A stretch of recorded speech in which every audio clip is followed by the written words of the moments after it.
अस्सलामुअलैकुम।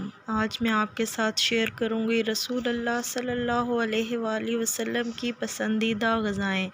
आप सल्लल्लाहु अलैहि वसल्लम खजूरें शौक़ से खाते थे। हमारे प्यारे नबी सल्लल्लाहु अलैहि वसल्लम की पसंदीदा ग़िज़ा में शहद शामिल है, इसलिए अल्लाह ताला ने फ़रमाया कि शहद में शिफ़ा है। नबी करीम सल्लल्लाहु अलैहि वसल्लम जौ की रोटी शौक़ से खाते थे। आप सल्लल्लाहु अलैहि वसल्लम को फलों में अनार पसंद था, इसलिए हदीस मुबारका है कि अनार में एक दाना ऐसा होता है जो जन्नत के दानों में से एक दाना होता है।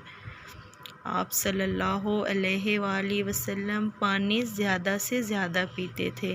आप सल्लल्लाहु अलैहि वसल्लम इंजीर शौक़ से खाते थे। आप सल्लल्लाहु अलैहि वसल्लम लौकी को बेहद पसंद फरमाते थे।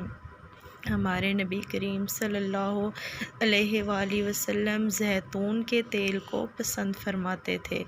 आप सल्लल्लाहु अलैहि वसल्लम की पसंदीदा ग़िज़ाओं में सिरका शामिल है। आप सल्लल्लाहु अलैहि वसल्लम की पसंदीदा ग़िज़ाओं में दूध भी शामिल है। अगर आपको मेरी वीडियो पसंद आए तो वीडियो को लाइक और चैनल को सब्सक्राइब करें। Thank you.